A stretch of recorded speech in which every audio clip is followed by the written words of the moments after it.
A veces hay secretos enterrados, literalmente, bajo la arena del desierto que tienen el poder de cambiar el mundo. Y hoy, precisamente, vamos a desenterrar la historia de un grupo súper misterioso, que podría ser la clave para entender de dónde viene gran parte del misticismo occidental.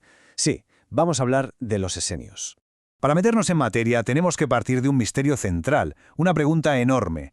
¿Cómo es posible que el cristianismo triunfara de una forma tan repentina? O sea, ¿cómo una secta minoritaria de un rincón de Oriente se expandió con esa fuerza brutal en relativamente poquísimo tiempo? Históricamente hablando, fue un visto y no visto. Bueno, para empezar a entenderlo, tenemos que hacer un viaje en el tiempo.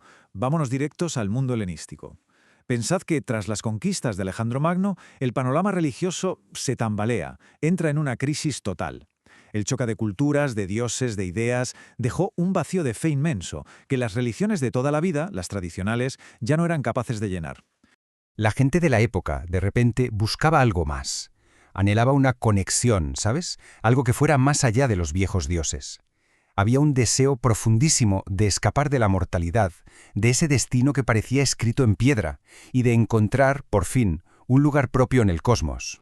Y claro, en este contexto, ¿qué aparece? Pues los cultos mistéricos. Estos prometían justo eso, la inmortalidad personal, la salvación, pero ojo, tenían un gran pero. Eran exclusivos, súper secretos, y la inmensa mayoría de la gente no podía acceder a ellos.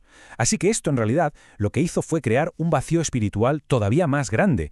Dejó el terreno abonado para que llegara algo totalmente nuevo y revolucionario. Y es justo aquí, en este preciso momento de la historia, donde entra en escena una pieza del puzzle que es fascinante: los esenios. Una misteriosísima comunidad de ascetas que apareció justo en el momento y en el lugar perfectos. Vamos a situarlos en el tiempo. Los esenios aparecen por la zona de Palestina, más o menos sobre el año 150 a.C., y su existencia, fíjate qué casualidad, se solapa perfectamente con un periodo clave. Vivieron antes, durante y justo después de la vida de Jesús, y lo hacían apartados, como ascetas en mitad del desierto. Durante siglos, la verdad es que los esenios no eran más que una nota a pie de página, algo que mencionaban de pasada historiadores como Flavio Josefo. Pero todo, absolutamente todo cambió en los años 50, porque el descubrimiento de los manuscritos del Mar Muerto, bueno, eso lo cambió todo.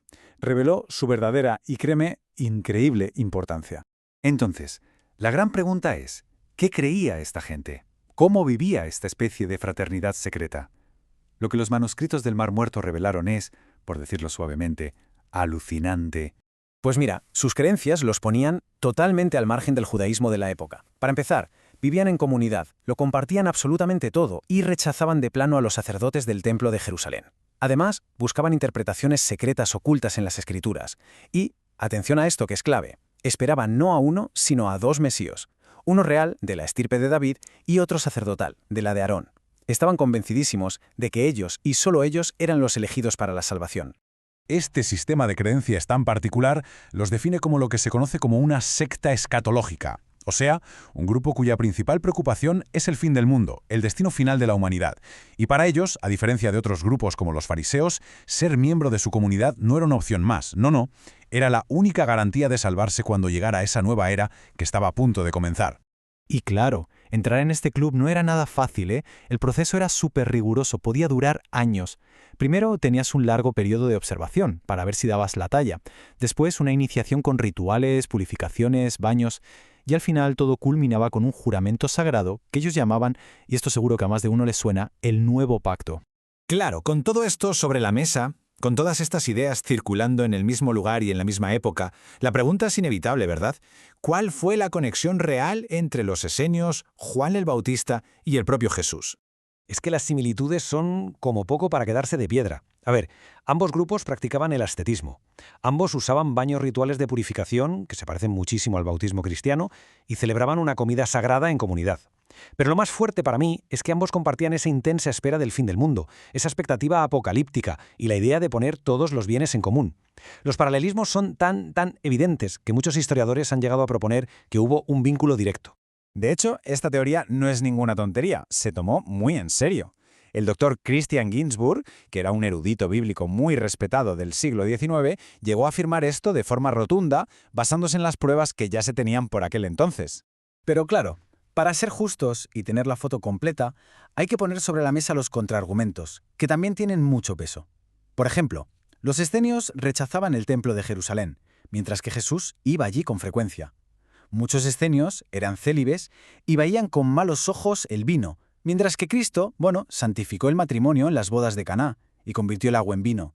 Y un detalle que puede parecer menor, pero es muy revelador. Los escenios detestaban los perfumes y los ungüentos, y sin embargo Jesús defendió a la mujer que le ungió los pies con ellos. Son diferencias importantes. Entonces, ¿fue Jesús un esenio? Pues quizás es una pregunta que nunca podremos responder con un sí o un no rotundo. Pero el punto crucial, lo verdaderamente importante aquí, es que hubiera o no un vínculo directo, la influencia de las ideas esenias, resonó de una forma innegable a lo largo de la historia. La realidad es que los esenios tenían mucho más en común con el cristianismo primitivo que con el judaísmo ortodoxo de su tiempo. Así que, ya sea por influencia directa o porque ambos movimientos nacieron del mismo caldo de cultivo espiritual, las ideas esenias encontraron un terreno increíblemente fértil. Fueron como las semillas que al caer en las primeras comunidades cristianas estaban listas para germinar y florecer. Es que, de hecho, se puede trazar un linaje ideológico casi en línea recta. Las tradiciones místicas de los esenios no se evaporaron sin más, no, se transformaron. Sobrevivieron mezclándose con el cristianismo más primitivo, influyeron en sectas gnósticas que buscaban ese conocimiento secreto y reaparecieron siglos más tarde en grupos como los cátaros, en plena Europa medieval. Es como una corriente subterránea que nunca llegó a secarse del todo. Al final, la historia de los esenios lo que nos demuestra es que el pasado es un lugar mucho más complejo, más conectado de lo que nos imaginamos. Y nos deja con una pregunta fascinante. Si una fraternidad tan influyente pudo permanecer casi oculta, en las sombras, durante casi 2000 años, ¿qué otras verdades históricas, qué otros secretos estarán todavía esperando ahí fuera a que alguien los descubra?